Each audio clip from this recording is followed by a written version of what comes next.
start, there are some officials we want to acknowledge and thank again for their ongoing support. Senator Jay Costa, I've seen you. And Representative Dan Frankel, I think I saw you. There he is. Help me, is there any other elected official? Oh, Tracy. Oh, and she doesn't have her yellow tag on. It's at home. And do we have anyone elected official on Zoom? We have many, and Salim has the list. Well, these are elected officials. We're beginning to the candidates. And now some pardon me? Oh, yes, Abigail Salisbury. Thank you. Thank you. Thank you.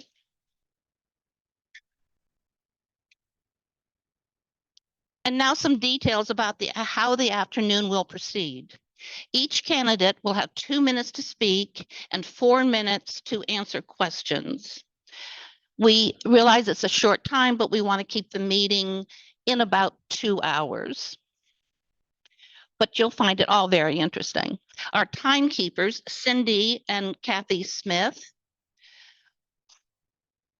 will indicate to each candidate when their presentation has 30 seconds left. And then again, when the candidate has 30 seconds left to finish their questions and answers. A stop sign will be shown when the candidate's time is up. Those with questions are asked to pose questions succinctly. Members on Zoom may ask questions in the chat room. Voting by eligible club members will begin at 4 this afternoon and will be completed at 9. So make sure that you do vote between 4 and 9 on OPA vote. Preferential voting among members determines the club's endorsed candidates.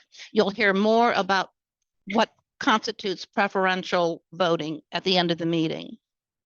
There's an information sheet that has been distributed. It addresses our support for free speech and also the need for us to complete our work today. We ask that you step outside if you are engaged in conversation, and stepping aside means so far out that we can't hear you because it's a distraction.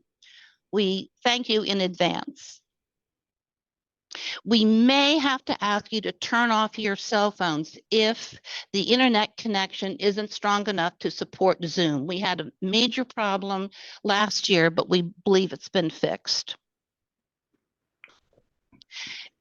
And candidates, make sure we have your preferred email so Karen can let you know later tonight of the endorsements. Her email is khochberg@me.com. Again, khochberg@me.com.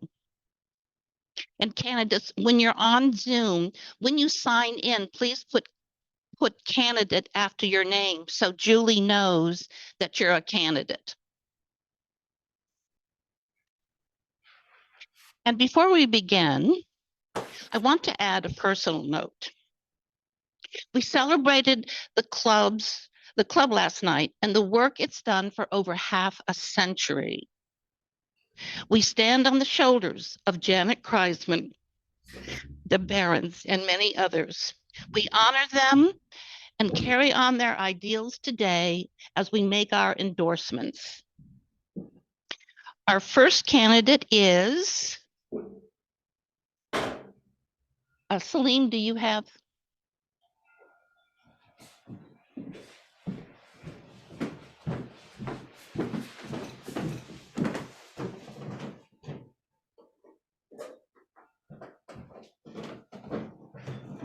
Well, she has this. We have Jack Stollsteimer via Zoom. Mr. Stollsteimer, are you available? I'm here. Yes, thank you. If you'll start again. Okay, well, Good afternoon, everyone in the 14th Ward. Sorry I can't be with you, but sometimes my day job as a district attorney of Delaware County gets in the way of me being able to campaign as much as I'd like. And that was the point this weekend. Our state police organized a resource fair for people with autism and neurodiversity issues, and also included a strong component of law enforcement training so that we can better serve all of those people in our community. And they really needed me to be there yesterday, so I was proud to be with our state police and law enforcement here.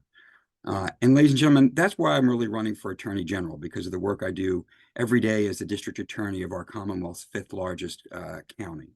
As you probably know, the Attorney General is, under Pennsylvania law, the Commonwealth's chief law enforcement officer, with the responsibility to supervise the investigation and prosecution of thousands of criminal cases every year. Again, I do that work every single day and am uniquely qualified in this field, both to win the general election for us, but also to serve as Attorney General day one. You can learn a lot more about the work I've done here in Delaware County as a district attorney. I'm the first Democrat ever elected district attorney, at least since the Civil War.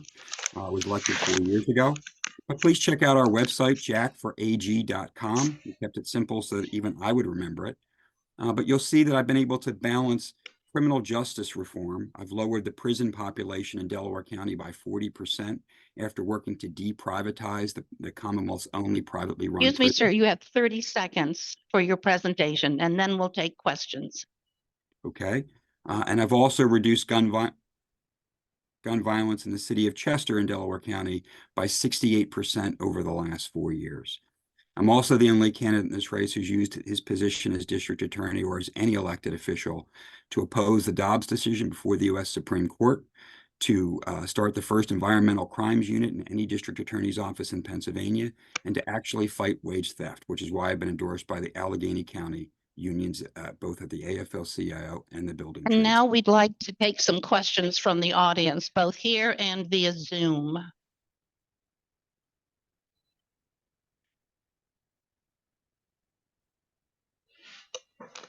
I can't travel to you.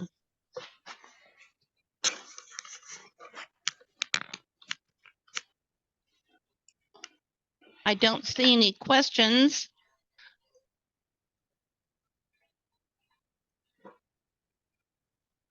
Hold on, we have a question coming. Okay.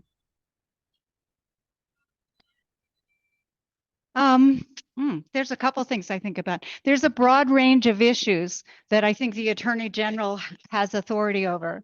And my understanding is that district attorneys handle criminal and other kind of cases in their district, and you handle larger statewide issues. Yes and no. So yeah, well, so there's a couple things. I'm really interested in about reproductive rights and abortion care accessibility in Pennsylvania and how we're going to protect that. And I'm also really interested in the school funding case that the court made a terrific decision on and the legislature's done nothing. And what can we do to address the inequities in funding in public? What can the Attorney General's office do to force some resolution? Sure. Well, first of all, Attorney General Josh Shapiro and I stood together to protect women's reproductive health in Delaware County, or in Pennsylvania, and also here in Delaware County. He and I filed a legal brief before the U.S. Supreme Court to oppose the Dobbs decision. When that decision came down, taking away the national right to women's reproductive health, I took a personal pledge here in Delaware County that I will never prosecute a woman for violating what I know to be her constitutional right to reproductive health. That's very important to me personally. My mother came to this country as a 15-year-old Ukrainian refugee from a Nazi slave labor camp, but she died in childbirth with me. So I know firsthand how important women's access to reproductive care and ability to make their own decisions about their own bodies is. The court decision, Liz, that you talked about, the Commonwealth Court decision is groundbreaking. And the Pennsylvania legislature is now, for the first time, meeting this year and beginning the work of trying to determine how they can meet that constitutional standard now to provide fully funded education to everybody in the Commonwealth of Pennsylvania. There will be years, if not decades, of litigation yet to come, because whatever the legislature decides and how much they're going to fund and how, somebody will want to go to court and say that that's not meeting the new constitutional standard. My job as the Attorney General is going to be to stand in the shoes of the children and to fight for their rights before the courts. So I will look to see what the legislature actually does on this issue and the governor's office as well, and then be prepared to go into court and make arguments about why our kids need the best opportunities possible to succeed in this life. Thank you very much.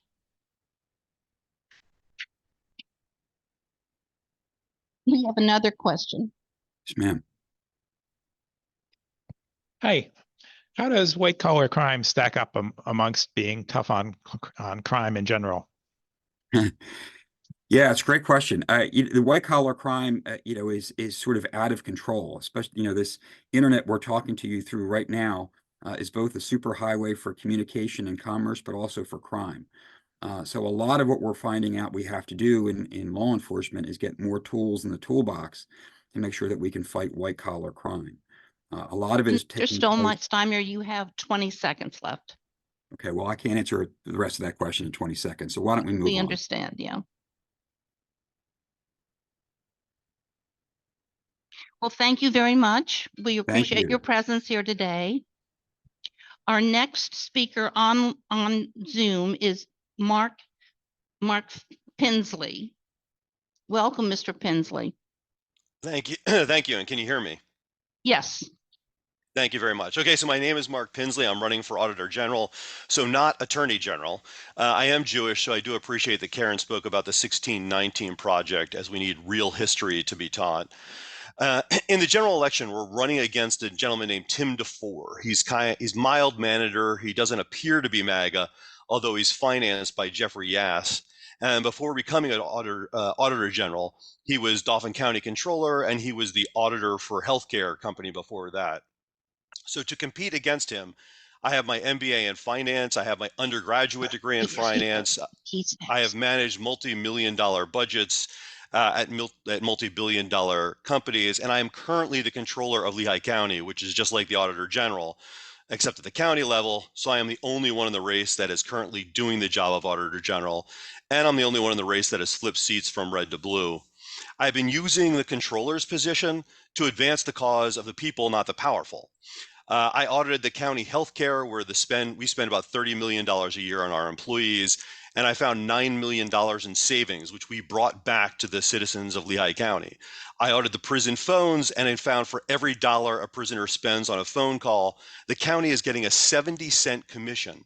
So last year, we made $750,000 off of the backs of prisoners, really their loved ones. And then when the Dobbs decision came out, I called on our commissioners to divest all $145 million out of Wells Fargo because they were donating to anti-choice candidates, and move it to a nonpartisan bank. The board actually voted to start that process. These same things can be done at the state level. We can show financial impact of underfunding our school systems. Excuse me, Mr. Pinsley, you have 30 seconds left. Thank you. We can lead the way on reforming healthcare by showing massive state savings. The state spends over $1 billion a year, and we can show that the cost of our largest nursing home, our state prison, can be done better. My candidacy for Auditor General stands on a solid foundation of financial expertise, practical expertise, and a proven record of delivering results. I believe the role of Auditor General requires a deep understanding of financial matters and a commitment to transparency. Thank you. My name is Mark Pinsley. Thank you. Thank you very much. Are there any questions for Mr. Pinsley? Hold on, we have someone coming up. You have to speak.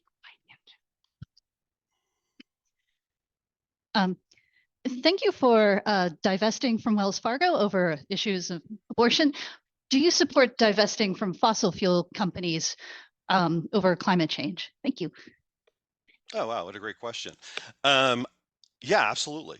I mean, this is not, obviously there's going to be a path, from fossil fuel companies to better energy, green energy sources. But yeah, anything that we can start to do to reduce money going to fossil fuel companies, I am for. Any other questions? I have one. Mr. Pinsley, how what are the obstacles to full LGBT participation within the Commonwealth? Oh, I mean, there's so many obstacles. I don't think that you could just state one. What we can do in our office is review how people, how companies are uh, what they're doing with LGBTQ issues in general, and then make a note of that in our reports. We don't necessarily have any specific impact that we can have financially, but the goal is to use money to show the impact that anti-LGBTQ issues are having on the Commonwealth. Okay, thank you very much. Any other questions? Thank you very much. Thank you. I appreciate everyone's time. Our next candidate is also joining us via Zoom, and that is Ryan Bizzarro. Mr. Bizzarro, welcome. Hey, how are you? Thanks for having me today. Sorry, I'm not able to be there in person. I'm actually in my car right now on the other side of the state, but I appreciate you giving me this opportunity to be with you today. For those of you who don't know me, I'm Ryan Bizzarro. I represent the 3rd District up in Erie County, and I serve as the Majority Policy Chairman. And I'm proud to be part of a leadership team that helped create the first Democratic majority in more than 12 years. And today I come before you as the Pennsylvania Democratic Party's endorsed candidate for state treasurer. Look, I want to be your state treasurer. I want to create impact investment funds. I want to create a real estate and infrastructure fund, and I want to expand the 529 plans. All of this can be found at teambizpa.com, where you find a complete overview of what I'm proposing to do as your next state treasurer. But I want folks to understand that this is more than just a race for state treasurer. This is a battle to help curb extremism here in Pennsylvania. The current treasurer, Stacey Garrity, is Pennsylvania's most highest ranking row office official that Pennsylvanians have ever accidentally elected. And I say accidentally elected because she only won by 52,000 votes in 2020, by 0.7%. Quite frankly, we can't give her a second term. She uses the treasury not to do well for Pennsylvanians, but to stoke the flames and further the political divide. It's unacceptable. I'm running because I want to do the job and I want to modernize the treasury. And if you give me the opportunity, I will do that. I'll keep it short, and I just respectfully ask for your endorsement and your vote. Thank you so much, and I'm happy to take any questions.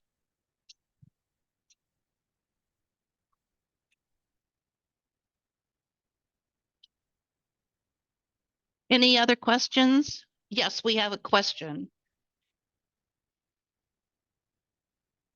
We may have two. My question really is, and it's partly because I don't follow the treasurer that closely, is you mentioned that the person who has it now has used the position to divide us. And can you just give me some examples? Sure. Before everybody knows what happened in Washington, D.C. on January 6th, right? On January 5th, Stacey Garrity and Doug Mastriano had a major rally at the Capitol, rented buses, literally instigated an insurrection and sent those folks down to Washington, D.C. And as a result, we saw what happened. She has been the lead surrogate for Donald Trump. I mean, first of all, he's answering the damn question. Why does she actually say you only have 20 seconds left? That made no sense. Hello? I mean, it really didn't. That was really rude what that lady did. You know, but I think the lady's just rude. You just have to wait a minute. Huh?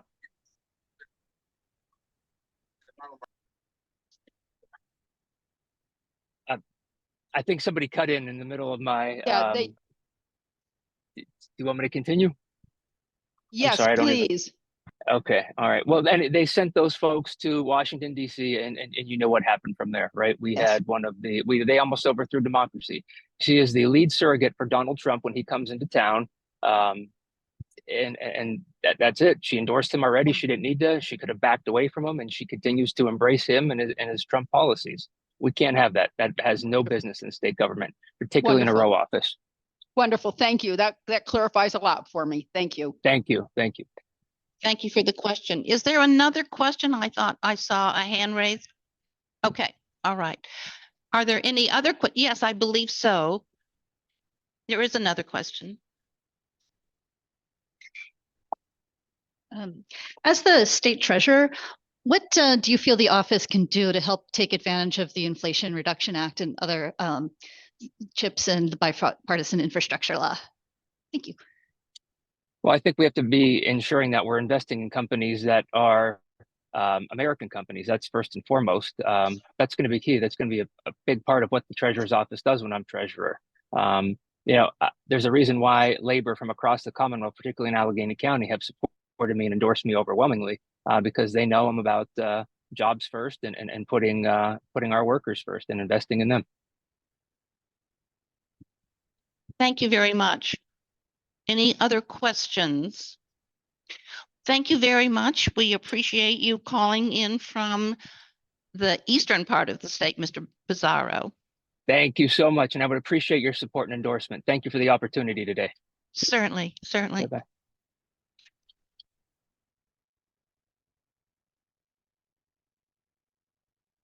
Yet our next guest, our next candidate is also via Zoom, Jared Solomon.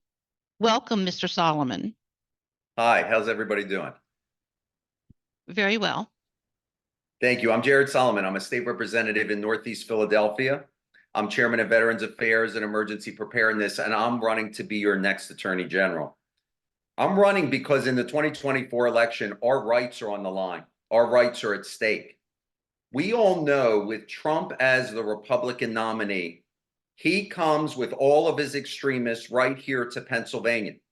And they're going to be threatening our most fundamental foundational rights, the abortion access, voting rights.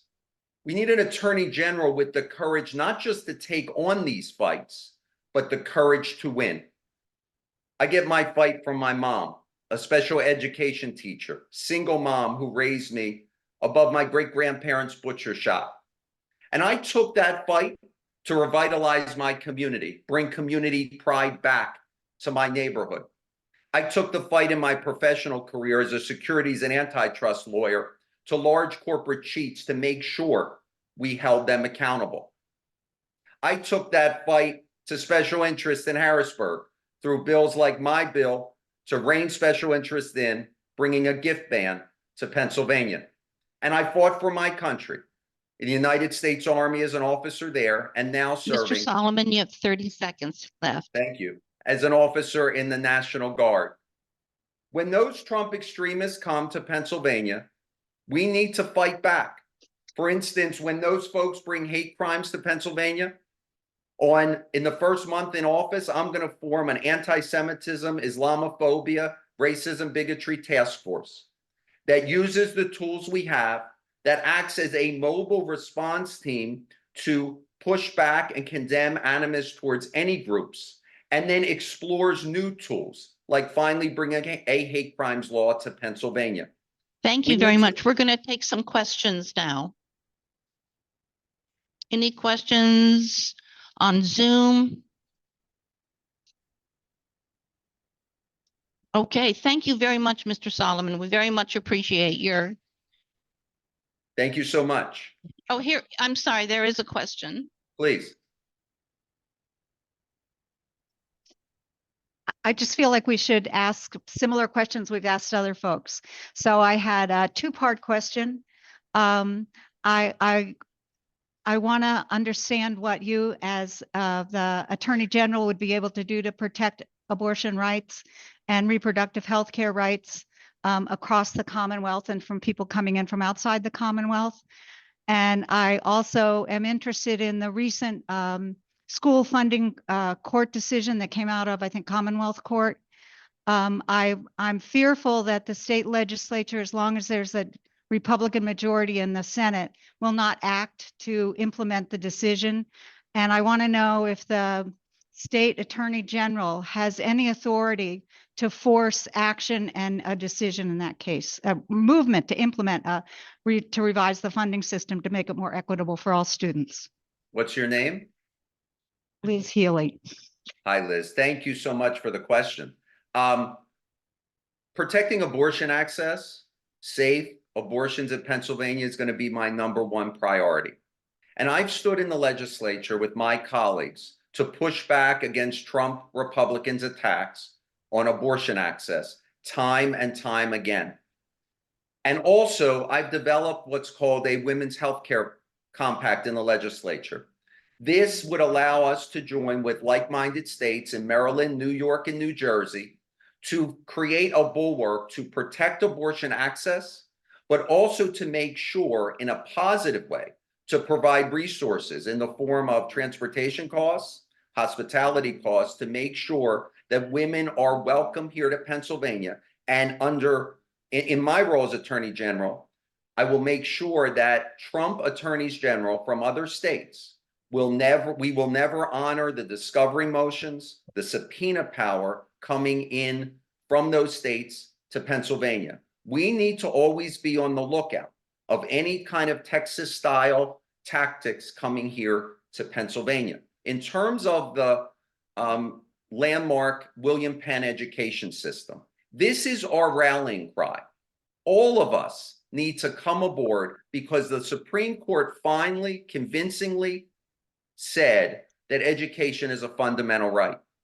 And we've also, through the School Reform Commission, School Basic Funding Commission, we know how much it costs. What I will do as your next Attorney General, because I have oversight, sign off on contracts that we push out, I will make sure that every dollar coming out of that landmark decision goes to our educators and our kids. That is what I will make sure to do as your next AG. Thank you very much.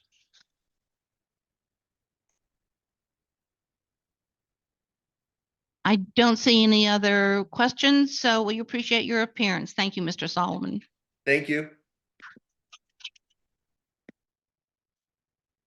And now I'd like to call upon Senator Jay Costa to share his thoughts with us.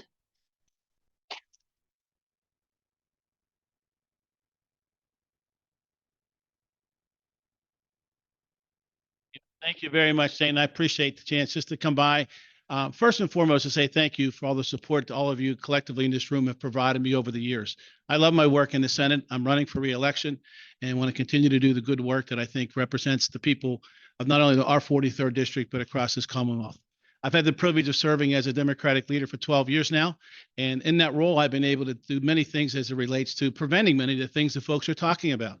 As it relates to some of the things on women's reproductive rights, we've been at the forefront of fighting back on constitutional amendments and other pieces of legislation. Election security. 2021, when my Republican colleagues, Chris Dush, tried to subpoena 9 million records of Pennsylvanians, 2 days later, we were in court. And finally, I'm happy to say almost 3 years later, Supreme Court agreed with our position and did not permit them to have access to those records. Those are just some of the things that we've been able to do over the course of the past several years. I was raised here for many years, more than 30 some years of my life. My family lived in Squirrel Hill for over 50 years, an authorized product. And I really believe having the opportunity to represent this community is something I truly enjoy. So thank you for the chance. I'm not sure how much time I have left, but I'm happy to answer any questions. I wanted to run through that before I'm happy to answer any questions that folks might have. I think, yes, sir. So Jay, what would it take to get control of the Senate in Pennsylvania? Thank you very much. There's a number of things that we can do. I'm glad you asked that question. So we are three seats shy. We have 3 opportunities across Pennsylvania. Through the redistricting process, I was able to establish a seat, the 14th district in Lehigh County. We heard from Mark Pinsley, and also another seat in Dauphin County, the 15th, which we should be successful this upcoming year. State Representative Patty Kim is a tremendous candidate. She should likely win that race, and she's going to do outstanding. We have a race up in Erie County, the 49th district, which we made about 2 points better. It's about a 53% performing district. We think we have an opportunity there. Here in Allegheny County, the 37th district is a 50-50 seat. Currently seated is Devlin Robinson, but we have a great candidate in Nicole Rosito, who's a school teacher, comes from a family of school teachers. She's a coach, she's a mom, she's a husband, wife, you name it. She's got all the things that we want in that district. That'll be a battle, but that gets us to 25. We also have to protect 2 seats. Here, the 45th district, Nick Piscatano is a House member running in the Senator Jim Brewster seat. Through redistricting, I was able to keep out Westmoreland County. My colleague lost Westmoreland County by 6,000 votes. So we start, now we're 6,000 votes better because I completely took Westmoreland out and gave up some of the Mon Valley communities. So we should be successful there, but that's an open seat that they're challenging. And finally, in Berks County, Judy Schwank, a longstanding Democrat, actually went to school here. She's from Auditor. Grew up in Square Hill. Tremendous colleague. Berks County's changing, but she's someone who's going to be able to hold on to that seat for us going forward. So that's how we get to 25. And I assure you, all the things that our colleagues in the House have sent to us, I assure you, Lord willing, we will vote on them every single day we're in session until we get them across the finish line. When you look at the list of things, so that's what we need to be able to do. Thank you. Thanks again. I really appreciate all the wonderful support. Thanks, James. Thanks for letting me. Sorry, I didn't mean to. And now we're going to hear from another local candidate, Abigail Salisbury.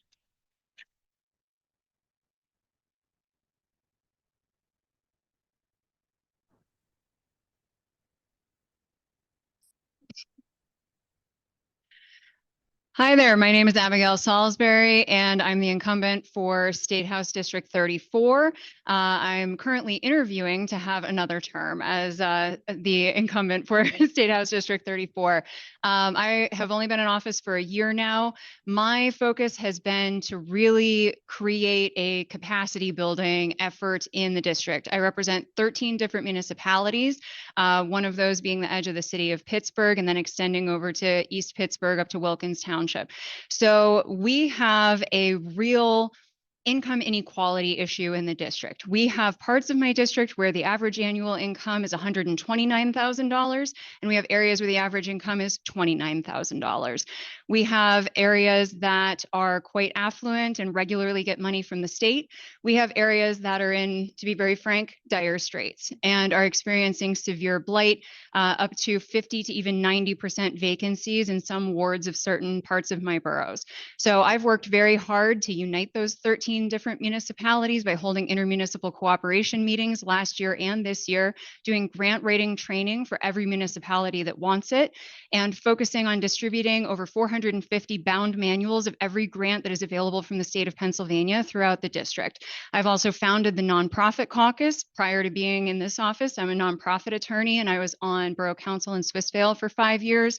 So my emphasis is really on creating capacity to go after foundation and state dollars to bring those into the communities that I represent, so that we can work on issues like infrastructure, so that we don't have another borough building that falls down like Swissvale, or another bridge that fails like Fern Hollow Bridge, or another one that gets shut down because Norfolk Southern won't fix it like the Washington Avenue Bridge in Swissvale. We need to work together, and we need to build capacity in order to lift up all of these communities together. Thank you.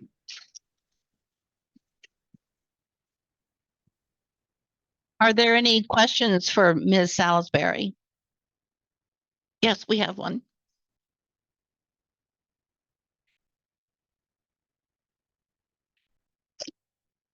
I've heard a little bit about this, but can you speak about some of your advocacy with respect to autism and other potential disabilities?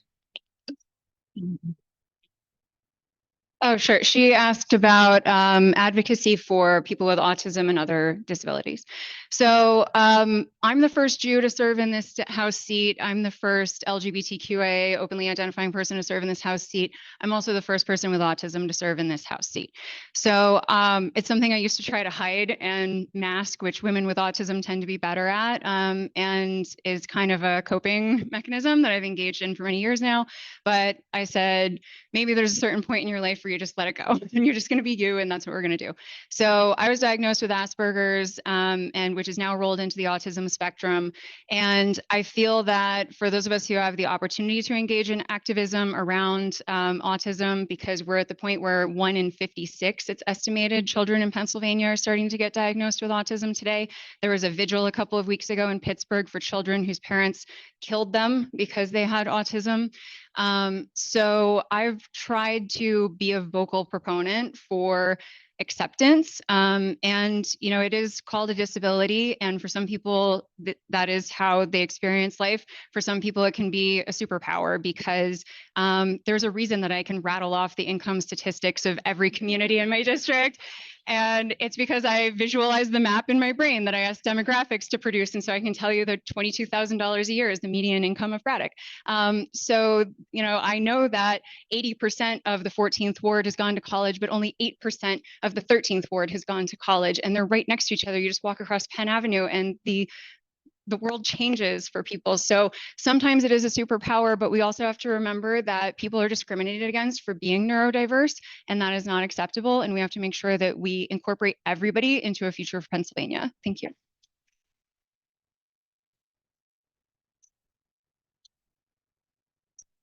That was quite stirring. Any other questions? Oh, we have one.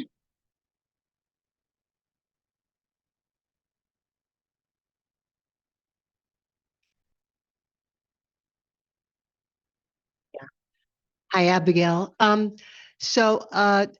This is, I hope it's not too technical for most people here, but with regard to low-income housing, the state has been funding non-income-based lower income housing for tenants, but for poorer tenants, income-based subsidies are what's required in order to house tenants in an affordable way. And I'm wondering whether you have been involved in trying to address the issue of having the state fund income-based subsidized housing for poorer tenants. So I actually just hosted a policy hearing in Rankin Borough to talk about affordable housing and blight. There should be no one in our area who is homeless when we have vacant homes. And so there are areas that have been vacant for 40 years. So if things can't be fixed, then we need to tear them down and we need to rebuild things that people can actually live in. If they can be remedied, then we should. I helped somebody get a $1.5 million investment to work on affordable housing in Homewood. I hope to do more of that across the district. And we have to do more with the rent rebate program, for instance. We just did that. In many parts of my district, people can get $1,000. Thank you again, Ms. Salisbury.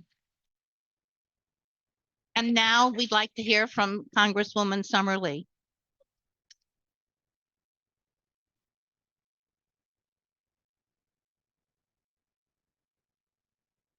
Thank you. So 6 years ago, I came before you all about school and housing issues, which we've been able to partner with Secretary Fudge to bring and create millions of dollars for affordable housing. We've come here lifting up the experiences of the most marginalized while making sure that we're fighting for every single community that we have. And this year, I have experienced what I think is a first half a term that I believe everyone in this community can be proud of.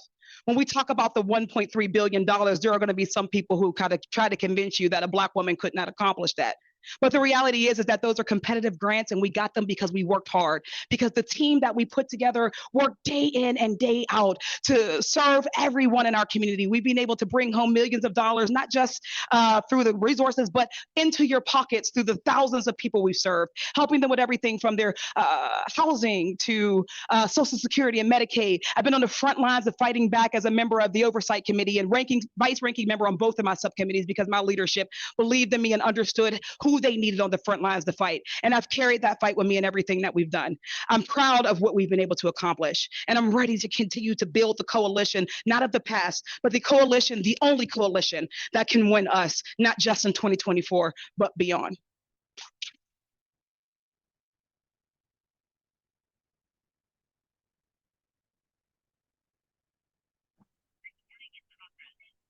Thank you, Congresswoman. Do you believe that Israel is committing genocide in Gaza? She asked if I believe that Israel is committing genocide in Gaza. I think that words are often only important if we all have the same understanding of them. But I will say what I believe is happening with Israel. Benjamin Netanyahu, thank you. Please allow me to talk. No, you're not actually. You're not allowing me to talk. You're not allowing me to speak.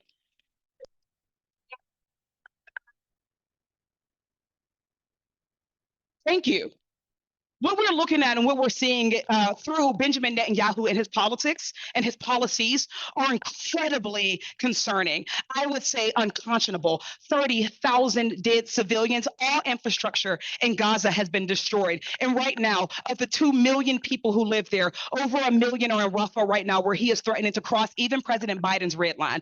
So I think that we have to be very serious about the international laws that have been run afoul, that they have actually broken. They have absolutely broken international laws. We know that because he said it, because they have said it out loud, and every human rights organization in the world agrees. Not just me. We also now have colleagues of every single race, background, and ideological perspective who have called for a ceasefire because they have seen and heard precisely what each of us are. I want to say that I have colleagues who went to Israel. They are Jewish, some of them are moderate, and they went just a couple weeks ago. And they spent however long they went there, and they were able to speak to Netanyahu, and they were able to see on the ground what there is to be seen. And as soon as they landed back in the United States, they called for a ceasefire. They said that they are convinced that Netanyahu is committing an ethnic cleansing. And they immediately said that how he's conducting this war is unacceptable. And I agree with them.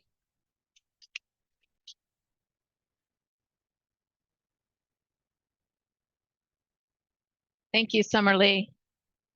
Oh, I have to come forward? Okay. Don't pull the mic. All right. Thank you, Summer. I really appreciate your courage, honestly. But what I want to say is ask about, actually, is the speaker before, Abigail Salisbury, was talking about the blighted areas here in Pittsburgh. Abigail Salisbury was talking about a very important part of living in Western Pennsylvania, which is that there are areas that are blighted. And I was just in Braddock. I went to an incredible play there, but we need help. So I wanted to know what you can do for us. Thank you for that question. It was about blighted communities. I was actually thinking about when Rep. Salisbury was talking about that. I am from the borough. I'm from the borough in that district that has the highest rates of blight. I'm from the 3rd Ward of North Braddock, where I grew up, next to hundreds and hundreds and hundreds of houses that have been left behind, that have been destroyed. There are many programs that we can invest in, both at the federal and the state level. When I was a state rep, I was proud to be a huge supporter of the Whole Home Repairs Program, for instance. It's a program that invests money into homeowners so that they're able to fix things like their roofs or their infrastructure issues. We know those big infrastructure things that keep people from being able to stay in their home, to be able to keep building generational wealth. And it helps us to remediate blight, because when those houses, if you lose a roof and then you have to move out, we know that that house is more likely to turn into blight. Also, so we are working right now to make sure that we have that at the federal level, because it is an incredible program. We were able to secure over $50 million from HUD and even more to start to build affordable housing. So we have places like Bedford Dwellings in the historic Hill District that's been historically divested.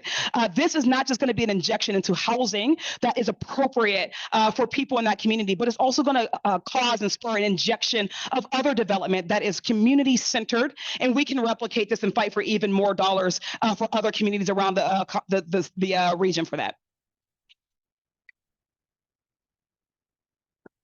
I know you're doing a tremendous amount of work for people in poverty, but I also know that you've also done some work and some heartfelt work for those in the Jewish community. And I really wish that you would spend some time on the work that you've done there with Tree of Life and others. I'm going to reclaim some time because I did get interrupted.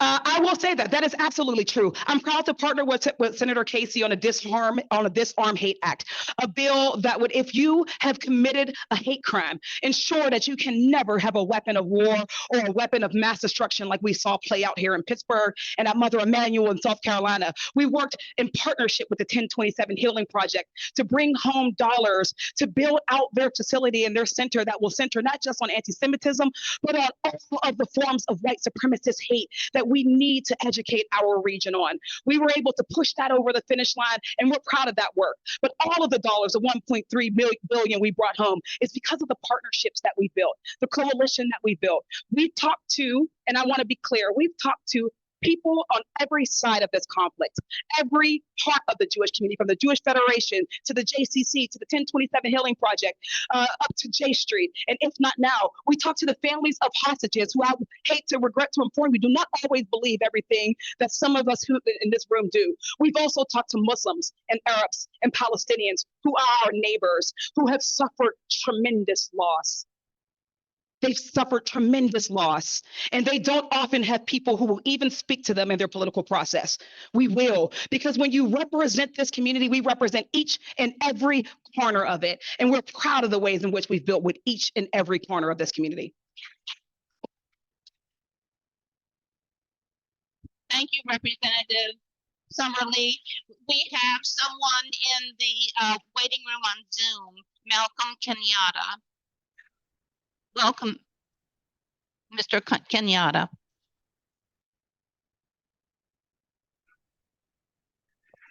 Thank you so much, and I appreciate the opportunity to be with you. My name is Representative Malcolm Kenyatta, and I'm running to be your next Auditor General. But I want to talk about why I ever ran for office in the first place.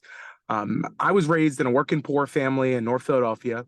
My dad was trained as a social worker, my mom as a home health aide. And I've seen all too well what happens when government services work and deliver for families who are struggling, who are in desperate need of them to work, and when government doesn't. My parents divorced when I was young. And so what that meant for me is I lived 6 different places by the time I graduated high school. Got my first job at 12 years old, washing dishes at a little vegan soul food restaurant. And I came from a family where we needed LAHEAP to keep the utilities on. We needed SNAP benefits to have food on our table. We needed access to affordable housing, which I've heard so many of you talk about. And that's why I'm running for Auditor General, because the one role in state government that's about finding ways in which government isn't working or could work better, and then bringing people together to fix it. And I think my time in the legislature and the priorities that we have laid out make us uniquely qualified to win this race. And I know that I'm short on time and want to defer to your questions, but I do want to say that when you look at every single union who's endorsed in this race, without exception, everyone has endorsed our campaign. Nearly every Democratic controller across the Commonwealth of Pennsylvania, with, a noted exception, has endorsed this campaign. And that is because of the time that I've spent understanding our state budget, fighting for a lot of the priorities that I'm discussing now, and doing a lot of the gig of the Auditor General from a legislative perspective, providing that legislative oversight as somebody who's been on the Commerce Committee, where I chair the subcommittee on financial services and banking, on the Finance Committee, on the Judiciary Committee, on the State Government Committee, where I chair the 30 subcommittee on seconds is government up. Thank operations. you. So I'm ready to do this. Okay, thank you so much for the opportunity. I appreciate it. Does anyone have any questions for Mr. Kenyatta? I know it's a little difficult via Zoom. Anyone in the chat room? I can hear you just fine. All right. Thank you very much, Mr. Kenyatta. I have a question. Well, thank you. I appreciate. Oh, there was a question. Okay. I just wanted to say that it seems like the Auditor General role is not quite as visible political position, and you're such a articulate speaker and passionate about things, and it seemed like you'd be better off in a more political role. That's just how I visualize your progression through this process. And so Auditor General seems like maybe you can explain why that's what you would bring to that, to your skills, what would be relevant for that? Yeah. Well, thank you for that, Danny. And Danny, I've had people say to me, Malcolm, you're, the Auditor General's role, that's so boring, and I'd like to say, with all due respect to some great previous Auditor Generals, we've had a lot of boring Auditor Generals, but the job itself is not boring. And I promise you, we'll fix that. The Auditor General is not only the state's watchdog, but it is the public advocate. Everybody knows Tish James from New York, the Attorney General. Prior to that role, she was the New York City public advocate. And those are effectively, if you look at the job descriptions, they're effectively the same. But I've spent so much time in Harrisburg fighting for budgets that actually prioritize the least among us, that make sure we invest in, all the different things that we need to invest in and make our communities work. And we have an Auditor General right now who is an election denier. We have Republicans who are insistent on making, Republicans who are insistent on putting the Auditor General in charge of auditing all future elections. And we have a current Auditor General who can't even accept the results of the last election. We have to rebuild the Bureau of School Audits, which I pledged to do on day one, create a new Bureau of Labor and Worker Protections. And because of that commitment, my 100% labor voting record, as I mentioned, every organization in labor, period, has endorsed our campaign. And then we have to use this office to really lift up best practices all across, the Commonwealth. I understand that, and going into this role, I'm going to be standing on the shoulders of some giants, including our Senator Bob Casey, who had this job. And I think we have an opportunity to use this role in an innovative way, to speak up for people, to utilize the bully pulpit, and to effectively take a look back at all the budgets that I've helped pass, and to make sure those dollars actually result in the outcomes that I hoped when we passed them. So I appreciate the question. Thank you very much. Any other questions? Thank you. Thank you very much, Mr. Kenyatta. And I think we're going to take a 10-minute. I appreciate it. Take care. Thank you. Oh, we're going to now hear from Kier Gray Bradford, who is running for Pennsylvania Attorney General. Well, thank you very much. My name is Kier Bradford Gray. So thank you for getting all the names right, but just in a different order. Good afternoon, everyone. I'm very pleased to be here to introduce myself. I am running for Attorney General because I know that Pennsylvania needs a fearless, courageous, visionary leader that can use the roles of the law to tackle the challenges of today head on. Almost 50 years ago, I was born to two proud parents, union working parents, that I watched fight against adversity just to provide me an opportunity to compete. Yes, we lived in neighborhoods that were impacted by violence, but I also saw inside of my house how structural violence really helped or perpetuated our lack of opportunities. My mom and dad were like I said, they were very proud workers. My dad fought for healthcare equality. My mom fought against employment discrimination.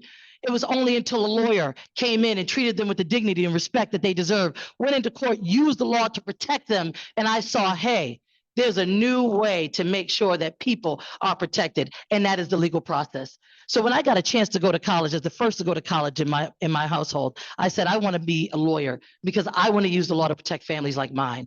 And as I got out and became a lawyer, the first in my family, so proud, I became a lawyer and I said, hey, I'm going to fight on behalf of the most vulnerable. I'm going to fight on behalf of those who are disposable to a justice system. I became a public defender and I fought in both state and federal practices. And it gave me an understanding and awareness of how much I would say structural violence, inequalities have created some of the most desperate things that we're seeing. And as the Attorney General, I will use all of that insight and understanding to make sure that I target crime where it needs to be and where it's not. We need to make sure that we hold some of the old people, the retailers, the suppliers, the manufacturers, just as accountable as we do as a kid on the street corner making stupid decisions. There's a lot of blame and accountability to go around, and there's a lot of people that haven't paid their fair share. But when you have someone like me that knows how to use the law, that knows how to understand issues, I will serve this role correctly.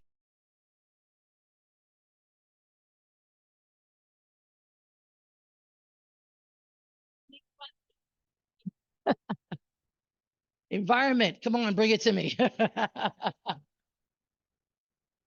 Speaking of accountability, we know that Exxon has lied to the American people and had a concerted disinformation campaign for the past 20, 30 years. And cities and areas across the state are encountering a lot of costs from climate change. Pittsburgh has a mitigation bill of around $520 million. How do you see using the Attorney General office to address that? Well, we're going to tackle anyone who violates our right to clean air and water head on. I mean, there is so many ways in which the Attorney General's office can do this, using the law, using the investigatory tools, and using our civil protections. But also, in conjunction with what you're saying, I want to talk about really quickly the civil protections that we have. Because as a woman, I want to use the law to make sure that we protect women's rights, fundamental rights. The role of the Attorney General protects our constitutional rights to live, to be free, to love who we want to love, to worship where we want to worship, to make sure that we have the decision for our own bodies of what to do when we are faced with the peril of having to say, hey, I may die here. African-American women are 5 times more likely to die during childbirth. And it's a shame that when they're opting for other areas and access points, that they are not given the insurance coverage to do so. So when we're talking about looking at these roles and righting the wrongs and straightening inequities, we're talking about environmental justice. We're talking about healthcare equity and access. We're talking about housing stability and making sure that people are not being price gouged out of their own neighborhoods because we're not regulating the market. Most importantly, we're talking about financial securities. There are far too many people stealing money out of your pocket, food from off your table, and roofs from over your head and getting away with it. You saw Josh Shapiro when he sued banks for denying people access to wealth. Well, what about when we see people stealing right from people's pockets, price gouging them out of meaningful things that they need? Bob Casey gave us an opportunity to give state attorneys generals greater authority in this area with the anti-price gouging bill. That is going to allow us to make sure that when you go to your pump and you're still paying $5 because they haven't brought those prices down, the attorney general can take a look at that and see why that's happening. When you go and look at insurances, but they're price gouging those insurances up because we don't know any better or we don't know who to turn to, the attorney general is going to take a look at it. And we're going to have community regional coordinators to hear what's going on in every major city. And when you have healthcare institutions that are posturing as nonprofits for giving a service delivery that is not as robust as the nonprofit law requires, but their compensation packages are going up, the attorney general will take a look at it because we are here to make sure equity is advanced in every meaningful way. And that's why I am running. As the chief public defender of the 4th largest criminal defense firm in the country, I learned a lot of things, and I know how to use the law in a lot of ways. And the worst thing they could have done was give me a law degree because I'm going to use it for a lot of people. And I want to make sure as your attorney general, you will not forget this role for what it can do because it's been underutilized for far too long. I want to thank you so much. I think there's other hands, but I don't know how much time I have.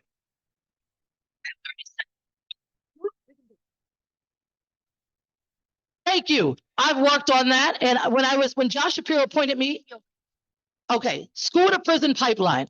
Josh Shapiro appointed me to be the chief defender of Montgomery County. And what did I do immediately? I looked at when we were getting kids that were coming to the justice system for things, yes, there's a statute of limitations that I did when I was a kid. And if I were to live today, I wouldn't be able to be a lawyer.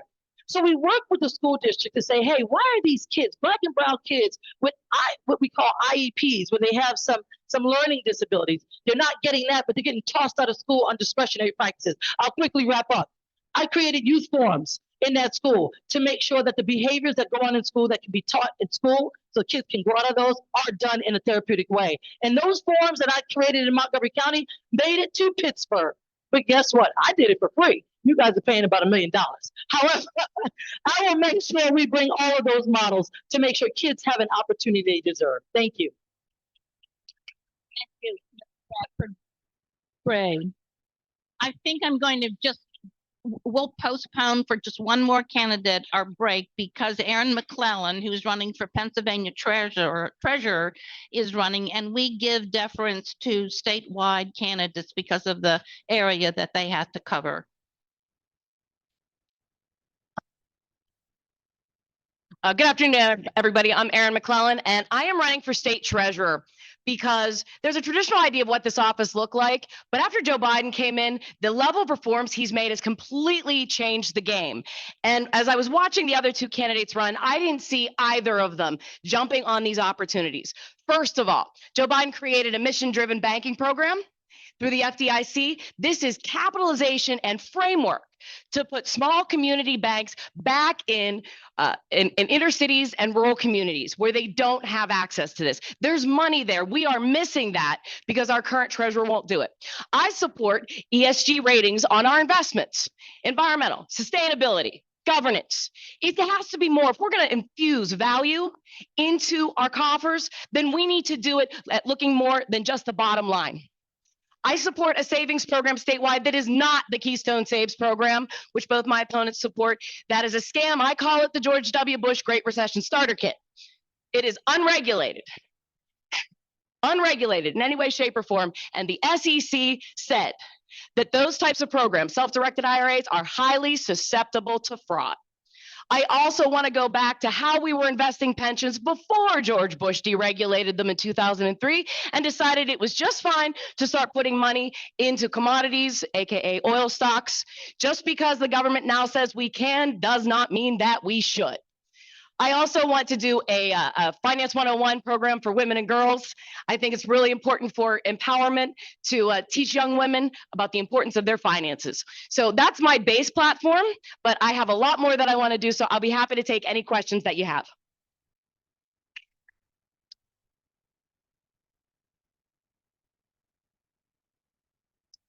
Okay, I'll bite. What more do you want to do? Well, a new phenomenon in the Republican Party among state treasurers is to use pension money. Now, 43% of your coffers is the teacher's pension alone. We have three state pensions. This new thing where we use teachers' pensions to invest in conflict overseas so we can make divisive political statements needs to stop. Absolutely needs to stop. That is not what that money is for. That's our teachers' retirement. That's our state workers' retirement. Both of my opponents have come out publicly and said they supported doing that. I do not, and I want to stop the politicization of this office and dividing our party on issues that are controversial in ways that are completely inappropriate for an honest broker in the treasurer's office.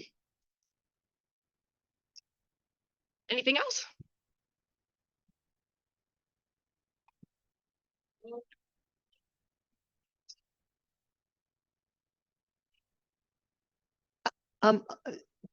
It's pretty impressive, all the things you said you'd like to do, but do all of those things that you say you'd like to do, are they within your authority as the treasurer to unilaterally impose?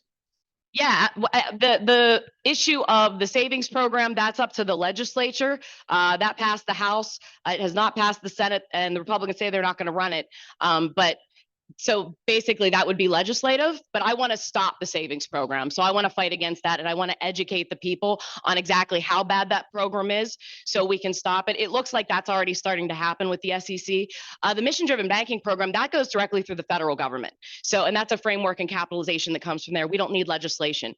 Doing a public bank, which is something else I'm interested in, that is, I want to lead the charge on that. It's a heavy lift, probably require a constitutional amendment, but the opportunities, $1.6 billion in just our class 1 townships alone. Now, they are not being serviced well by the too big to fail corporate banks. If we can create a public bank, bring those deposits in, we can give them better interest rates, we can provide them better service, and most importantly, we can provide them cybersecurity. The National Association of State Treasurers has said that the state treasurer should take on cybersecurity. The Aliquippa Water Authority was hacked by Iran. Chester lost $400,000 at a phishing scheme. And the Washington County infrastructure was shut down for more than 3 weeks on a ransomware attack that cost them $350,000. That all has to stop. That falls on the state treasurer. That's another thing that she's not doing. I want to get into the communities, all 2,659 municipalities in the state, and give them support. In Aliquippa, they got hacked for one reason. They were using a default password that came with the system that was 1111.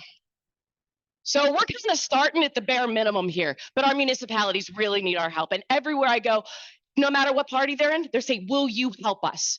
We'll give you give the resources of that office that secure your $163 billion and teach them how to do it themselves.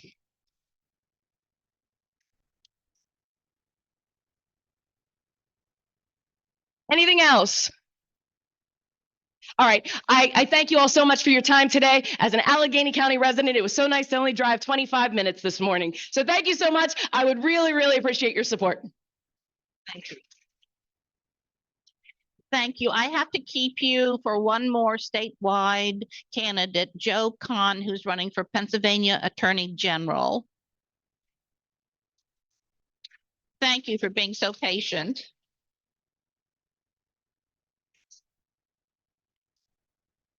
Good afternoon.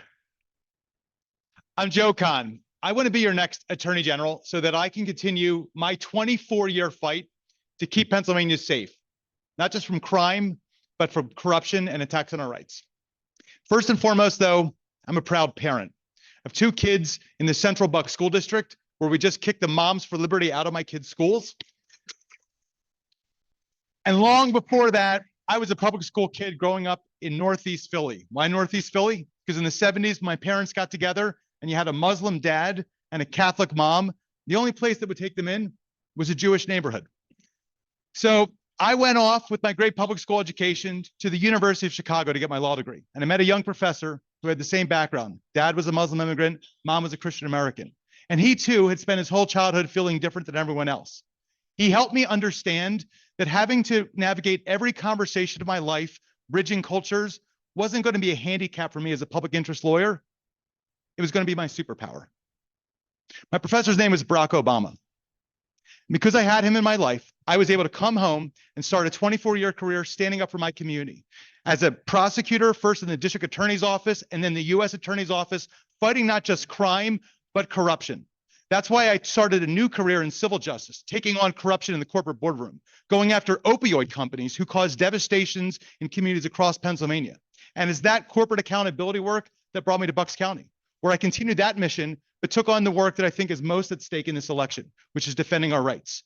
I was the first and only county solicitor to use my office to defend access to the abortion pill. I was the first county solicitor in Pennsylvania history to enforce our constitutional right to clean water. And when Donald Trump tried to take away our votes, I didn't just stand up for Bucks County.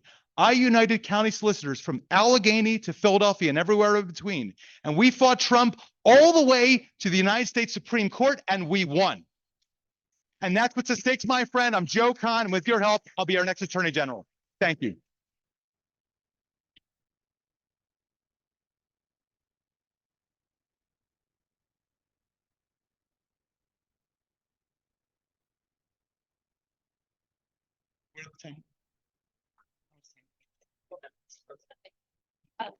Similar question for you.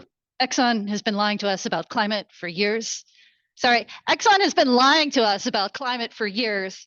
And now Pittsburgh is going to face about $520 million in damages due to climate change that has been denied. What are we going to do about this corporate malfeasance? Thank you for your question. As your Attorney General, I'm going to be accountable to all of you. Hopefully you support me. I will be accountable to those who didn't vote for me. But most of all, I'm accountable to my kids.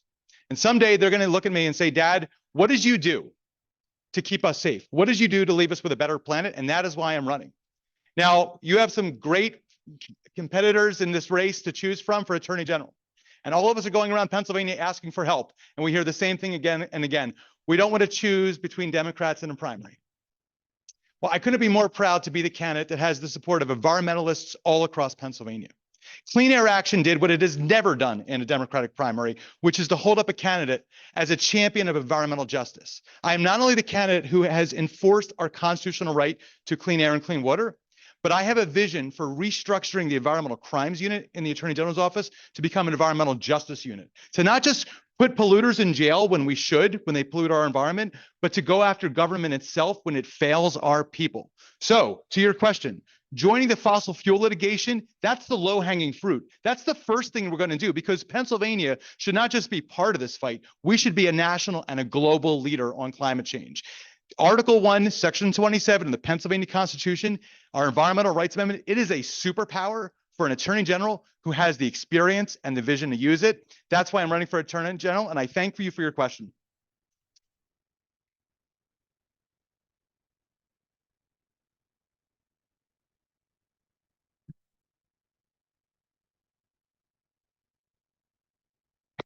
Thank you. So what can you as the Attorney General do to enforce the recent PA Supreme Court decision, which essentially held that all Medicaid recipients have a right to use Medicaid for abortion care? Thank you. And thank you for that question. If you haven't done it, I will spare you having to see the Republican Attorney General debate. There are two prosecutors, and let me be clear, I not only have the most experience as a prosecutor in the Democratic primary, I have the most experience of any side. The Republicans are going to talk tough and tell people that you need to vote for a Republican if you want safe streets, right? You in Allegheny County have heard this before, right? But the reason they want this office is to roll back our rights. And the Republicans have a fundamentally different view of the Pennsylvania Constitution that we just mentioned, which is going to be our firewall from the Trump appointees on the US Supreme Court that want to roll back our rights, they can't overturn the Pennsylvania Constitution. In my view, the Pennsylvania Constitution guarantees reproductive freedom. And that is not just my view as someone who understands constitutional law, who learned it from a pretty good professor, right? I will be unflinching in enforcing it. My mom, who told me the stories that inspired my career prosecuting sex crimes, talked about the women she treated that came into her ER. She started her career before Roe versus Wade. And so I learned about the importance of having access to safe abortion care, which she told me about a young mother with a boy about my age who tried to get an abortion that wasn't safe and was rushed to her ER and bled out in her hospital, right? So we have the power with the Attorney General's office, whether it's through Medicaid issues, whether it is protecting people who are fleeing to our state to find safe haven, to get access to abortion care, to use this office to enforce that right for all Pennsylvanians, not just those who live here, but those who may be visiting it. That's my view of the Constitution, and that's my view of the AG's office.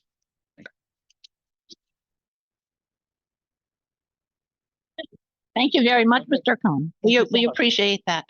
Unless there are strong objections, I'm going to suggest that we just move on through. We have only 3 more candidates. So rather than there's great support for that.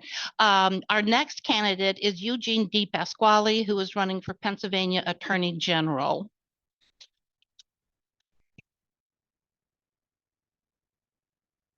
Eugene DePasquale, and I want to be your Attorney General. Grew up 5 blocks from here. And I'd like to believe that some of the values I learned in Squirrel Hill about looking out for one another helped drive my career in public service. Part of that was some tough investigations. It was my investigation that found over 3,000 untested rape kits. But working with my team, we brought justice to victims. It was my investigation that found 58,000 unanswered phone calls at the child abuse hotline. Any single one of those calls could have been life or death for a child. But it wasn't enough for me to just find that problem. We traveled to every single county to make sure our kids were better protected. But I also have a personal story that connects with being Attorney General. See, my dad was wounded in Vietnam, was prescribed synthetic heroin by the VA that led to a 30-year battle with addiction. He was eventually incarcerated for that. So I've seen both sides of the most failed war in the history of the United States. That's the war on drugs that must be turned into a battle against addiction. I also know what it's like to struggle. Some of you know my brother Anthony, when he passed away as a sophomore at the University of Pittsburgh from muscular dystrophy. We never had health insurance. We had to take out loans to pay for the funeral. My dad had to come to the funeral in shackles. That's why I will fight these insurance companies, these corporations, to make sure we all get a fair shake. And also, before we had Ben, our oldest, we had an ectopic pregnancy. The decision we made that day would land us in prison in Oklahoma. I want to be clear. This fight for abortion rights is personal to me as it's personal to you. I will protect it for every single Pennsylvanian and for anyone leaving one of these right-wing authoritarian states coming here. They will get equal protection as well when it comes to their abortion rights. And I also know how to win. I've run statewide twice before and I've won twice, including once when Trump was on the ballot. I'm going to take my political, personal, and professional experience to be your attorney, to protect our democracy, protect our environment, protect reproductive freedom, and take on the crooks trying to scam our seniors every single day. My name is Eugene DePasquale, and I want to be your attorney.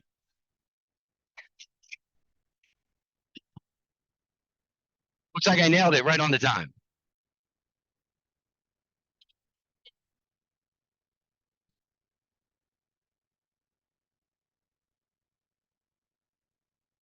In the interest of fairness, what would you do to process environmental crimes? It is a great question. And people, first of all, ask, what are your priorities? First of all, it's protecting democracy. Because if we don't have that, that's the whole ball game. Then after that, I've made it clear. It's abortion rights and climate change.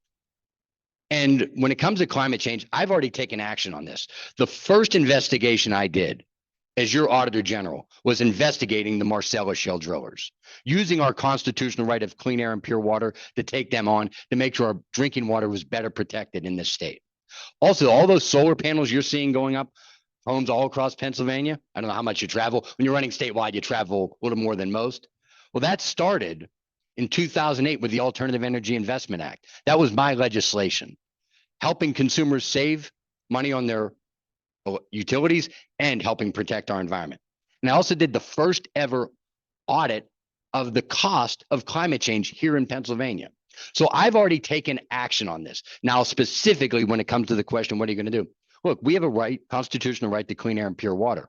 We can convene an investigation basically on anyone to try to get the information we need to find out if we can actually take legal action. Now, I can't prejudge what that investigation will be. I want to be clear, but I'd be shocked if they don't already know and haven't known for decades what they're doing to our planet. And if that is the case, I will hold them fully accountable.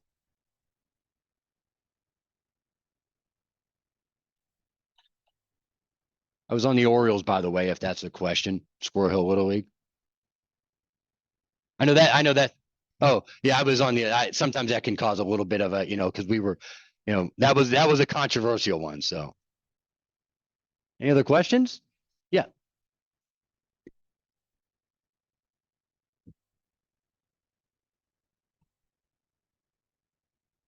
Oh, yeah.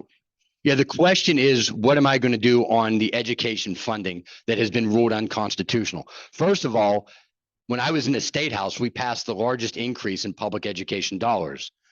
And in the 2010, it led to every subject matter tested and then every grade tested improvement. So dollars do matter. Now, Orbit set us back decades. Now, what can I do as your Attorney General? I can't force the legislature to act and pass an equal funding bill. But what I can do is if they pass something that doesn't pass constitutional muster, I can sue them and force them to go back to the drawing board again. I want to be clear again. I can't force the legislature to act, but if they do act and it's not constitutional, I can sue it and force them to go back, because every single kid in Pennsylvania has a constitutional right to a thorough and efficient public education. And that's what I'll fight for as your Attorney General.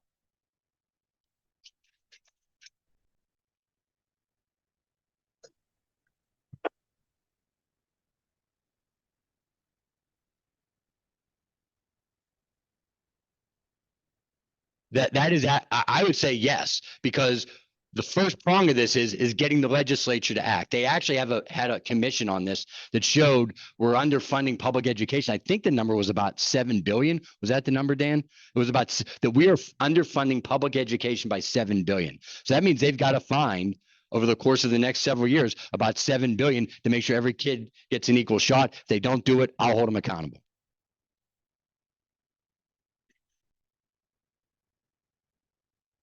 Does the Attorney General play a role in enforcement of the right to know law, which is very weak in this state?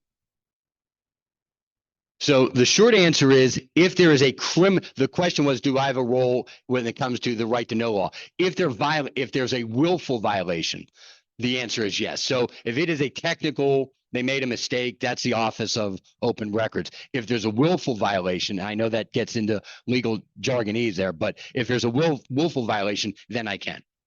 And yes, it's horrible. Thank you very much. Thank you. We have a Zoom question for him. I'm sorry. There's a Zoom question. Okay. What is your stand on gun control? I don't believe, well, first of all, as Attorney General, I get to enforce all the laws of the state. Now, having said that, I've taken a position we need to have universal background checks. No civilian should have access to military style weapons. We need to crack down on ghost guns. We also need to go after the dealers that are selling these guns illegally, hold them accountable as well. And also, if and when we find information that shows us that these dealers are making guns that they know are dangerous, we can hold the corporations making these guns accountable as well. Thank you. Thank you very much. And now we're going to hear from Representative Dan Frankel, who's running for the House 23rd District. Thank you. Thank you, Jane, and thanks for sticking around. First of all, I want to thank all of you for not just your support of me over so many years, but for all the work that you've done to help elect Democrats in the state. What a difference an election makes. I am serving in the majority, thanks to a lot of the work you did here in Allegheny County, flipping 2 seats. And what that meant was that I now serve as the majority chair of the Health Committee. I spent 4 years in the minority, fighting abortion ban after abortion ban, anti-vax legislation, bad science, attacks on trans kids, one thing after another, attacks on the University of Pittsburgh for doing its biomedical research. That stopped last January when we were sworn in as a Democratic majority. You did that work. We thank you. The other thing that's happened this year is things that I and we have been working on for years together have moved forward for the first time. We passed in the House of Representatives with Republican votes, the Fairness Act, which provides equal rights for all Pennsylvanians, including our LGBTQ and disability constituents. For the first time, it's over in the Senate. We passed 3 bills to address gun violence and sent those over to the Senate. We have the opportunity here, and Jay, you heard from Jay earlier. We need to elect a majority of Democrats in the Senate to get this done. So we have work in front of us, but there's daylight, and I think that the work that we have seen take place by House Democrats is really quite exciting and gives you a sense of what could be done if we get a trifecta in Pennsylvania, a majority in the Senate, re-elect that Democratic majority in the House, and with our Governor Josh Shapiro. So thank you for all you've done to help make that happen.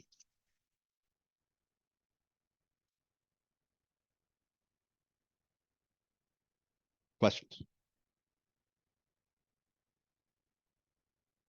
So my legislative priorities, a lot of them are in this House Health Committee. So one of the things that we will be considering very shortly is improvement, an expansion of the Clean Indoor Air Act, which was passed in 2008, to make sure that all employees and people who patronize venues like our casinos have the opportunity to have a healthy environment in which to work, in which to recreate. We have been falling behind the rest of the country in terms of that. So that's a bill that we have passed out of the House Committee on a bipartisan basis. I hope to move. Other legislation that I've been working on for many years that actually moved this year in the aftermath of October 27, 2018, Senator Costa and I, Mayor Gainey was also part of this at the time, put together a package of bills to update Pennsylvania's hate crime statutes. We are in desperate need. It's been 40 years since we've done anything, and we've seen an epidemic of hatred, of violence against groups, of vulnerable groups across the board. Quite frankly, anti-Semitism has kind of gone off the charts. It's not the only vulnerable group out there. We got Islamophobia, homophobia, xenophobia. All these things have generated hatred and acts of violence and harassment around the state of Pennsylvania. We need to be able to provide our communities the tools to better be able to fend that off. Those bills, those 4 bills, we got out of the House with Republican votes, again, over to the Senate. I have some hope because I've had conversations with the Republican leaders that we may be able to have the opportunity to get Republicans to bring them to the floor of the Senate and get them passed. Josh Shapiro has been an advocate from the days when he was in the state legislature and a colleague of mine there. So I'm very hopeful that we may be able to get that done. Yeah. Here we go. Sure.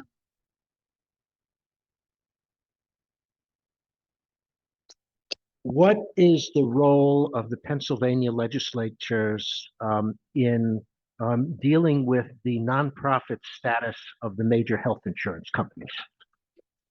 So there you go. That's a softball for me. I mean, having been probably fighting our local institutions, which are kind of emblematic of the challenges we have both nationally and statewide, the extraordinary consolidation that's taken place in healthcare and the integration that has taken place between our healthcare systems and the payers. So you have UPMC Health Plan, UPMC, Allegheny Health Network, Highmark, Kaiser now is taking over Geisinger. So this integration has created really extraordinary dislocations, hospital closures around the state, particularly in our rural areas. So it's affecting access to healthcare. And it is contrary to what a lot of people would tell you, is that consolidation would bring down healthcare costs. It is increasing healthcare costs. So So we need to address that. One of the things that we need to do, and I had a hearing about this with the current Attorney General, is that we don't have an antitrust statute in the state of Pennsylvania. And it's been a heavy lift to try and get that done. But one of the things we ought to be able to do is, even if we can't get a broad antitrust statute, is to get one that addresses healthcare specifically, to be able to rein in the excesses that we see with healthcare consolidation across our state. So we make sure we retain access, reduce costs, and get better outcomes. Three things that are missing from this whole discussion.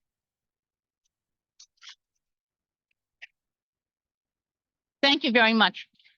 I think for other questions, I'm going to ask the questioners to ask Representative Frankel on their own. I want to recognize Mayor Ed Gainey, who has joined us. He's long been a supporter of the club. Thank you, Mayor. Thank you.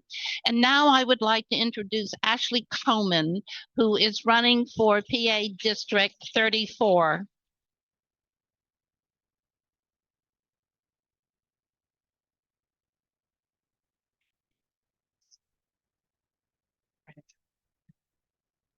Good afternoon. My name is Ashley Comans. I'm a lifelong resident of the 34th District.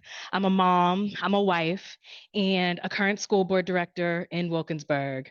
So a little bit about myself. 2016 happened and was a really eye-opening moment for myself, my family, and the future that I wanted to see for my community. I knew that just showing up and voting wasn't enough and that I needed to do more. So in 2017, my husband and I were newlyweds. I wanted to get involved and I decided to run for school board because I knew we'd want to have children. I'd want to send my children to our home schools, actually the same home schools that I got started in. And I knew to do that, I would have to get to work.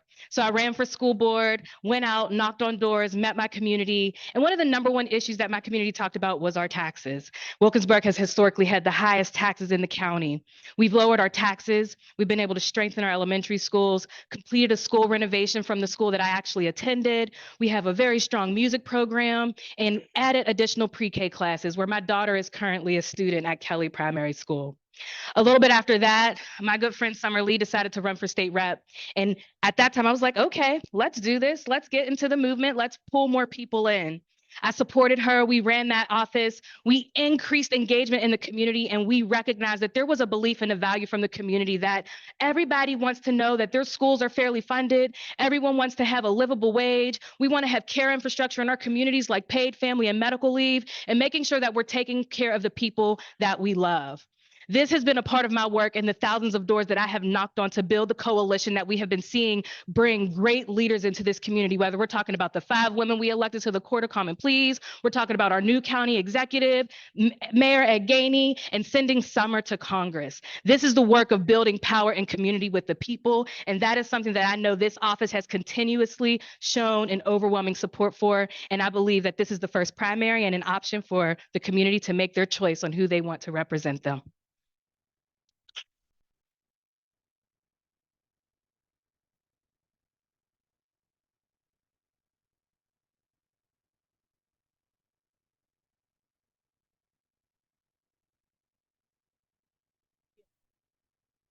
Thank you. Could you point out any specific votes that Representative Salisbury has made that you would vote differently on? So this is a conversation or question in regards to votes. I believe that this seat in the office and the representation and the issues that impact the community are what's important in how we're going about serving those needs. So fighting to fairly fund our public schools, fighting to make sure that we have paid family and medical leave in Pennsylvania for families to take care of the people that they love, making sure that we are increasing the minimum wage. Those are the fights that are on us right now and requires more of us than just showing up and making a vote. That requires us to organize and mobilize not only in our communities, but also in Harrisburg. And that is the work that we must continue to keep doing.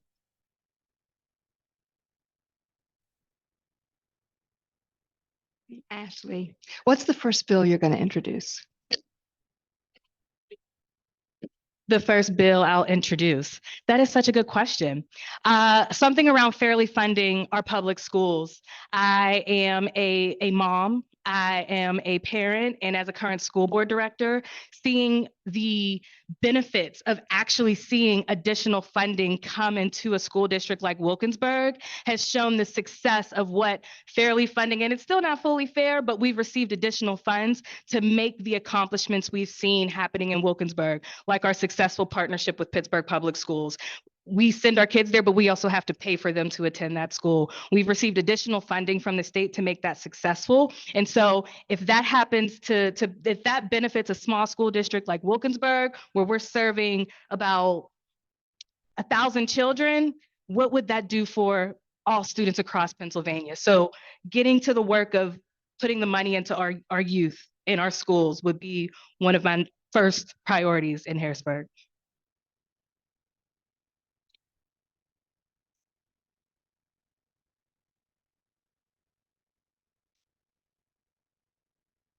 Thank you.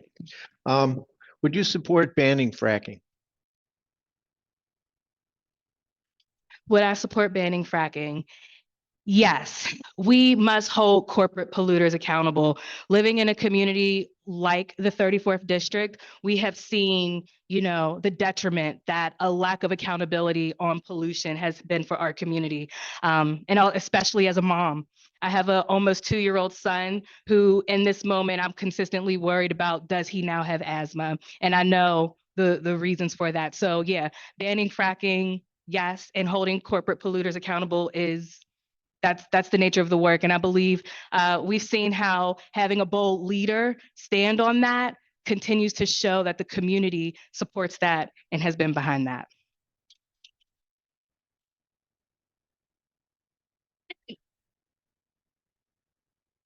We have one more candidate, but before then, we're going to give you, Kathy Smith is going to explain the method by which the club ascertains endorsements, our preferential voting.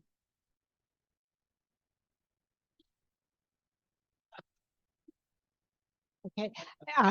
Thank you, Jane. Jane asked me to explain preferential balloting because many years ago, I introduced it to the club from another organization. So the way our voting works is a candidate needs to have a minimum of 40% of the vote to win the endorsement. So we put in preferential balloting so that if the leading candidate does not have 40%, it's essentially an instant runoff. So when you vote, you're going to vote in each race, 1, 2, 3, 4, 5, however many candidates are, you'll list your preferences in that race. And the way it works is this. Well, I'll give you an example of a 4-person race. We'll call them candidates A, B, C, and D. So the votes are counted. With the first votes that are counted is everybody's first choice vote. And say in this example, no one has 40% of the vote. So then what we would do is look at who got the lowest number of votes and eliminate that person from consideration for the endorsement. But their votes would then be reallocated based on each voter's second choice. And then they essentially get reallocated to the 3 remaining candidates. And then the votes are recounted. And if no one still has 40% of the vote, then we look at the candidates again, and the person who got the least number of votes among the 3 remaining candidates is then eliminated, and their votes are reallocated. So when the 3rd round comes and the votes are reallocated, we would look at everybody who had that eliminated candidate as the first choice, we would go to their second choice. And if the second choice happens to be the already eliminated candidate, then we would go to that person's third choice. Similarly, there could be some ballots when we're in the 3rd round. The eliminated candidate was the second choice of the first eliminated candidate. Is everybody following this? So in that case, also, we would go to their third choice. In other words, we would look at what each time we're redistributing the ballots, we're going to look at every ballot and see who among the remaining candidates is the person's highest choice until we get to 40%. If there's only 2 candidates remaining, we will get to 40%. Yes.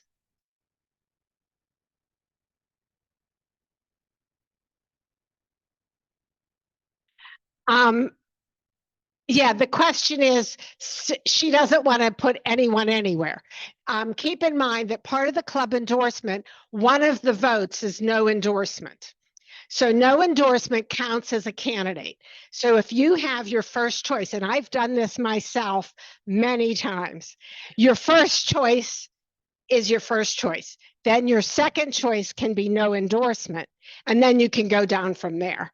So if you're, but keep in mind also, if your first choice is somebody that you think is going to finish in the top 2, your second choice never even gets looked at because your ballot doesn't move if your candidate remains in the top 2.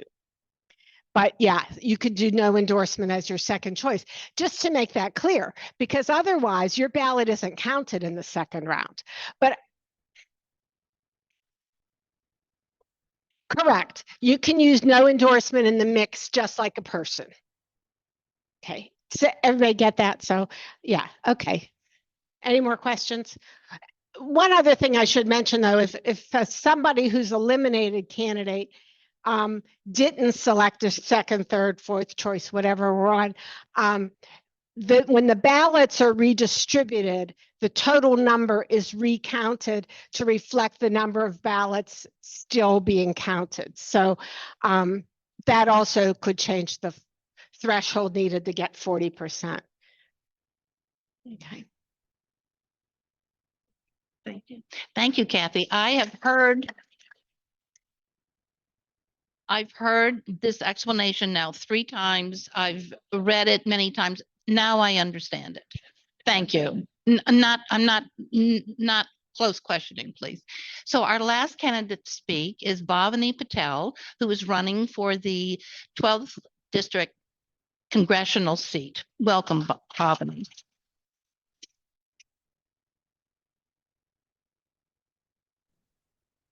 Got it.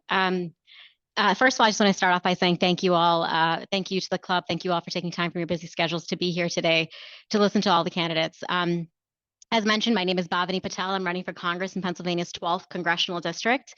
I announced my candidacy on October 2nd, and since then, we've seen a tremendous amount of grassroots momentum all across this district. We've been working very hard, door knocking, phone banking, and meeting voters right on the ground. In the time that we've announced, I've earned the endorsements of roughly 40 local elected officials, including mayors all across this district, the mayor of Monroeville, West Mifflin, Baldwin, Munhall, North Braddock, East Pittsburgh, as well as members of council throughout these communities. I'm also very proud to have the endorsements of several different labor unions, including the Steamfitters, the Teamsters Local 341, the operating engineers, as well as the Pittsburgh Regional Building Trades, and we anticipate growing our labor union support. I'm also really proud to announce that we hit a pretty big milestone with our campaign. We're actually running our TV commercials. We started last week, and we intend on staying up on the air through the election day and continuing to share our message for change. When I think about why our campaign has garnered such interest and the positivity of why people want to door knock and volunteer and push this campaign forward, I think so much of it has to do with my story and my family's story. My mom is originally from India. She comes from a very small village, grew up in poverty, came to the United States with dreams and aspirations. She raised my brother and I as a single parent here. We moved around a lot growing up. She worked in the restaurant industry, washing dishes, various different other odd jobs, including working in the motel industry. We oftentimes lived in the motels that she would clean. And then we eventually arrived to Monroeville, where she started a small catering business supplying pastries and samosas to the local Patel brothers. And since then, you know, my family's been running a food truck business for the last 25 years. I was the first in my family to graduate from college, went to Pitt, then Oxford, and then since then have been involved in various different public service engagements, including serving on council, working for Allegheny County government, serving on the PA Medical Marijuana Advisory Board as an appointee of Senator Jay Costa. I'm running because I want to push forward the promise of what this country has to offer for general election. We truly have zero margin for error. I don't think that being anti-Trump is enough. You have to be pro-President Biden. President Biden is one of the most, if not the most progressive and effective presidents that our country has seen. The infrastructure bill, the Inflation Reduction Act, the Chips and Sciences Act. I would have been a yes vote on raising the debt ceiling in July. I would have voted with the majority of Democrats on that. What we have right now is somebody who voted with the Freedom Caucus on that one. I also would have signed on to the letter calling on Secretary Yellen to halt the sale of U.S. steel to Nippon. I think that and we've learned this through our conversations in the Mon Valley, there were a lot of union workers who felt very concerned about being sold out through that deal. I would have signed on to that letter alongside Senators Fetterman and Casey, as well as Congressman Chris DeLuzio. I will also say that when we think about advancing this region, we think about economic development. It's absolutely critical that we have somebody who's in touch and present in the district. In October of 2023, we lost out on two different opportunities. One was a hydrogen hub and one was a tech hub designation. I would have been 100% behind pushing the tech hub designation. That was $500 million that was authorized through the Chips and Sciences Act that would have allowed us to invest resources and dollars to advance research and development for, to address the climate crisis, renewable energy. We should be driving those conversations not here just in PA 12, but nationally and globally. We are home to Carnegie Mellon University, the University of Pittsburgh.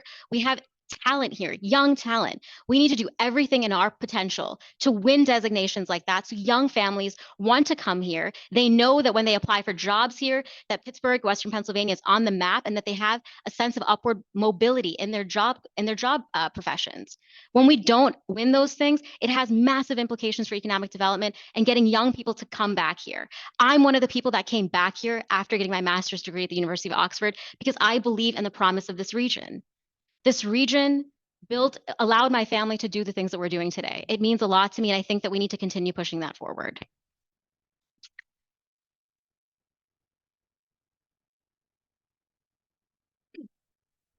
Speaking of President Biden's crown achievements of the IRA, CHIPS, and IFL, one, what would you do to get the word out to more people in the area about how they can take advantage of it in their lives and their houses and cars and stuff? And then two, what would you do to help address the gaps of allowing people of lower income and lower capital to take advantage of it? We're sorry, there was a bit of a cyber attack for about 1 minute here. We've just blanked it, period.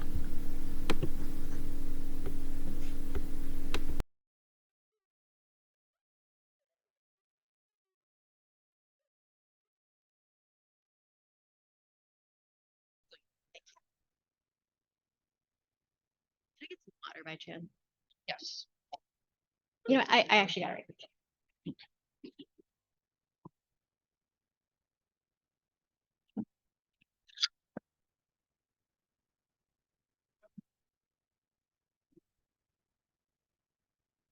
I'm so sorry. I'm so sorry. I think our campaign has actually been used to this at this point, so this is not new. It's unfortunate, but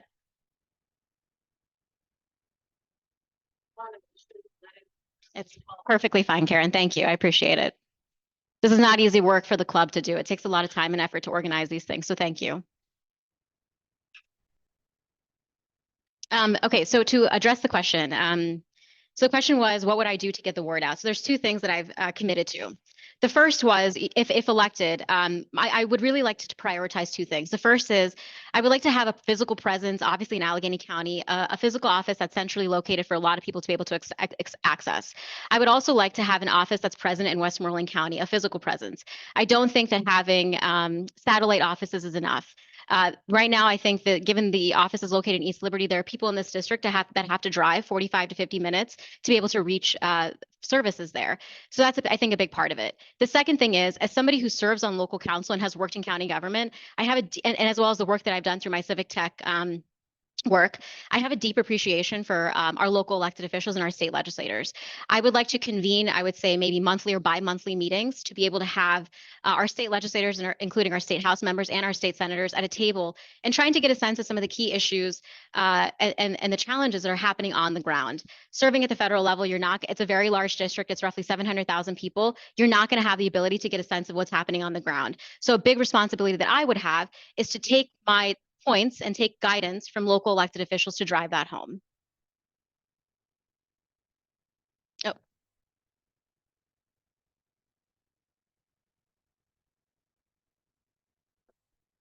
There's been some allegations made that you've been taking money from mega Republican donors. I'm sorry.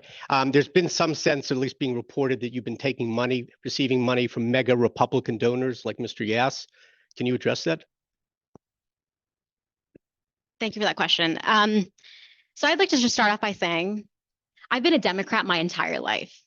I believe in reproductive justice. I think it's absolutely critical that a woman has a right to choose and control her healthcare access. It's absolutely critical that we advocate for gun violence prevention, create good paying union jobs, invest in vocational training. I was a Joe Biden delegate for the 2020 Democratic National Convention, and I've stayed with him since he got elected. And I think it's absolutely critical that we do not hedge on supporting him.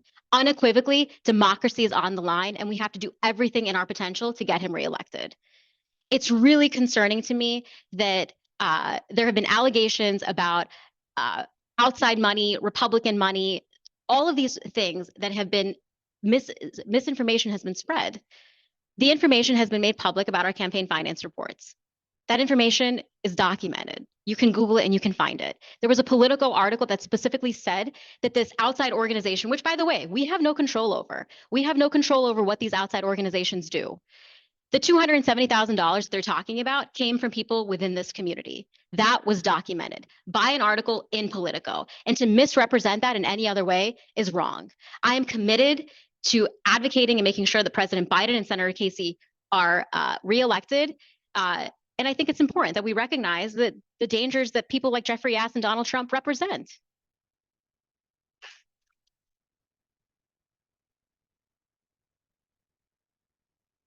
Thank you very much, Bhavani, and we apologize for that interruption. So this concludes the endorsement meeting. 2 things, don't forget to vote from 4 to 9 tonight. The results of the endorsements will be posted on the 14th Ward website and as well as our Facebook page. Again, thank you very much. And I think our fearless leader. I just want to say, the email will come out at 4 o'clock. Look in your spam folders. You know, you should have gotten emails from us during the week so you know you're eligible to vote. The voting will close at 9. And please stay around in kibitz and eat this food that we have, right? And please stay around and talk. And thanks to all the candidates and everyone who spent the time to learn today. Thank you.